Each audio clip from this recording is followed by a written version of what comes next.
तो जो बैठने की प्रक्रिया में अपने जो प्रमुख व्यक्ति है, बैठने ही नहीं, एवरीवेयर कभी भी कहीं जाओ तो आपका जो प्रमुख व्यक्ति है, अगर हम जा रहे हैं और निश्चित है कि इनको अग्रणी आगे रहना है, तो बड़े व्यक्ति ने कहाँ रहना है, आगे रहना है। और अगर तय किया है कि बाकी सब आगे चलेंगे, बड़े लोग पीछे रहेंगे, तो फिर आगे चलेंगे, तय किया है। लेकिन जब तय नहीं किया है तो कैसा करना चाहिए, बड़े को कहाँ रखना चाहिए, केंद्र में रखना चाहिए। जब भी बड़ा केंद्र में रहेगा तब सुरक्षा आपकी अच्छी होगी, क्योंकि वो सब तरफ देख लेता है। अरे ठीक करो, तुम नहीं है, तुम नहीं, ऐसा करो, ना करो, तो भी सब डिसिप्लिन में रहते हैं।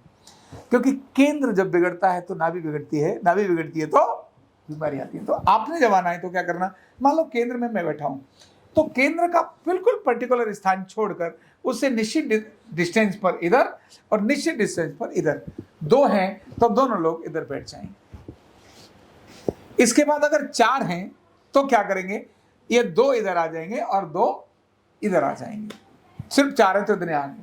अब मान लो इससे अधिक है, 6 हैं, तो 1 2 3 और 1 2 3 इस तरह से आगे आ जाएंगे। समझ आ गई? इस प्रक्रिया में आके बैठना। फिर इनके पीछे अब जो लोग आए उनको पीछे बैठने के लिए, मान लो फीमेल है तो फीमेल के पीछे बैठेंगे। अगर फीमेल है और आपने ये निश्चित किया है कि आगे की तरफ पहले फीमेल की पंक्ति 2 है, तो उसमें क्या होगा, एक बैठे हैं, ये 2 पुरुष हो गए और 3 स्त्री हैं, तो 2 यहां बैठ गई, एक इनके पीछे बैठ गई। ऐसी प्रक्रिया हो सकती है, ये हो सकता है।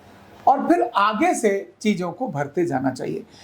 तब आने इनके पीछे आने वालों को उधर फिर वो लाइनें पूरी करनी चाहिए, क्योंकि जो लेट आता है वो जब भी बीच में से टापता है तो क्या करता है, दूसरों को डिस्टर्ब करता है। और ऐसे ही बहुत बार आने वाला व्यक्ति आया, पीछे बैठ गया, तो वो केंद्र के हिसाब से नहीं बैठा।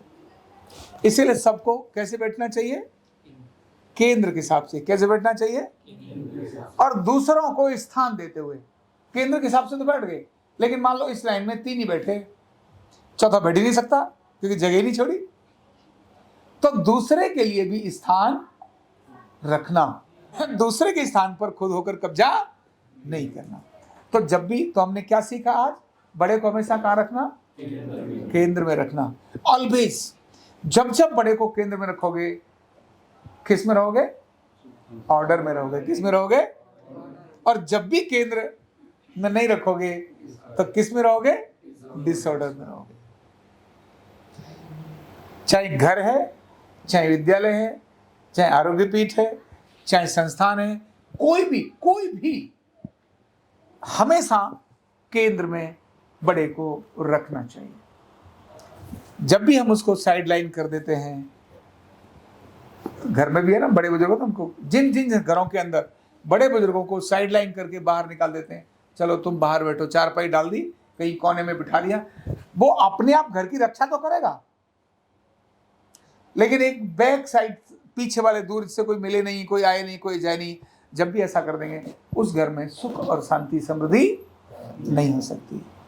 जिन घरों में बड़ों का सम्मान है, जिन घरों में बड़ों की इज्जत है, जिन घरों के अंदर बड़ों की पूछ है, चाहे वो कैसे ही हो, लेकिन उनकी पूछ है, ठीक है। आप मतलब हमेशा इरिटेटिव रहते हैं, गालियां ही देते रहते हैं, तब आप समझिए वो वैसे ही है, आप अपने को नमन करिए, कोई बात नहीं। डांट लिया तो बड़े हैं ना, क्या दिक्कत है, बड़े तो डांटे, गलती को देखना है, गलती है कि नहीं है, और उसको करेक्ट करना है। क्योंकि बड़े वाला अगर डांट रहा है, इसका मतलब उसे कुछ चीजें ठीक नहीं लग रही हैं, तभी डांट रहा है, और आपने तुरंत जस्टिफिकेशन दे दिया, जब देखो तब आप डांटते रहते हो, ये क्या मतलब है।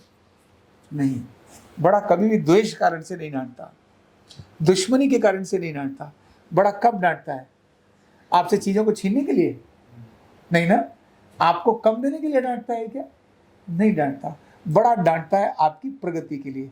काहे के लिए डांटता है, हाँ जी, आपकी प्रगति के लिए, आपकी उन्नति के लिए, आपके भले के लिए। बड़ा हमेशा इन्हीं चीजों के लिए, बड़ा मतलब जो भी घर का बड़ा है, प्रमुख है, वो ऐसा ही करता है। और उसको वैसे ही अगर लोगे, वैसा ही लोगे तो उन्नति कर जाओगे। मान लो कभी आपके मन में प्रश्न आ सकता है, मान लो वो दूसरे को तो ज्यादा भाव देता है, मुझे तो देता ही नहीं है।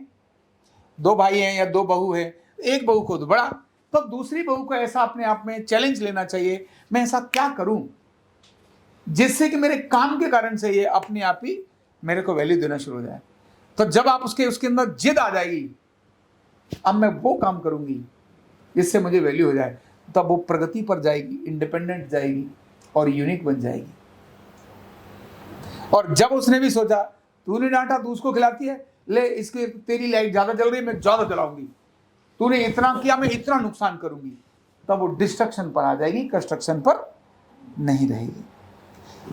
तो डिस्ट्रक्शन और कंस्ट्रक्शन में, कंस्ट्रक्शन की तरफ जाने वाले लोग अच्छे होते हैं, निर्माण की तरफ जाने वाले लोग अच्छे होते हैं, विध्वंस की तरफ जाने वाले लोग अच्छे होते हैं क्या? ऑलवेज खराब होते हैं, क्योंकि लूजर्स लूज करते हैं, विनर्स विन करते हैं। विजेता होते हैं वो क्या करते हैं? तो विनर्स हमेशा कंस्ट्रक्शन पर ध्यान देते हैं, लूजर्स हमेशा डिस्ट्रक्शन पर ध्यान देते हैं। एक छोटी बात किसी ने कह दी, वो उसी से ठुका पड़ा रहेगा, इसने बोल दिया, ये बोल दिया, वो बोल दिया, ये कर दिया, वो कर दिया, करेगा नहीं, काम नहीं करेगा, उस पर ही ध्यान लगा रहेगा। अरे भाई तू काम करना, लगा क्यों पड़ा है? इतनी देर में तू सड़ेगा, इससे ज्यादा तो बढ़ेगा। तो सड़ना अच्छा या बढ़ना अच्छा? बोलो, बढ़ना ऑलवेज अच्छा। सड़ना अच्छा, जब अपने को विकसित करना हो तब बीज सड़ जाता है, खाद बन जाता है। समझ आ रही ना? बीज जब अंकुर होता है तो वही बीज, उसके छिलके, वो अंकुर बढ़ने लगता है तो वो वही उसको बढ़ाने में अपने को क्या कर देते हैं? समाप्त कर देते हैं, होम कर देते हैं। ये कंस्ट्रक्शन है, ये डिस्ट्रक्शन है। तो ऑलवेज बड़े को किस में रखना? केंद्र में रखना। ऑलवेज बड़ों की बात को मानना। डांट पड़ी है तो सोचना क्यों डांट पड़ी, और जहां लगता है सुधार करना है तो सुधार कर लेना। समझ आते हैं? सुधार कर लेना। पनिशमेंट भी क्या बन जाता है? पुरस्कार। क्या बन जाता है? पुरस्कार बन जाता है। तो इन चीजों को हमें ध्यान में रखना है। Thank you. न्यूरोथेरेपी का कंप्लीट कोर्स सीखने के लिए जुड़िए हमारे ऑनलाइन ट्रेनिंग प्रोग्राम से और जानिए करीब 100 बीमारियों का इलाज बिना दवा और बिना मशीन के। इस न्यूरोथेरेपी ऑनलाइन ट्रेनिंग प्रोग्राम से आप घर बैठे बन सकते हैं गवर्नमेंट सर्टिफाइड न्यूरोथेरेपिस्ट। रजिस्ट्रेशन के लिए नीचे दिए गए नंबर पर अभी कॉल करें। और हाँ, हमारे वीडियो को लाइक करना, शेयर करना और चैनल को सब्सक्राइब करना बिल्कुल भी ना भूलें। धन्यवाद।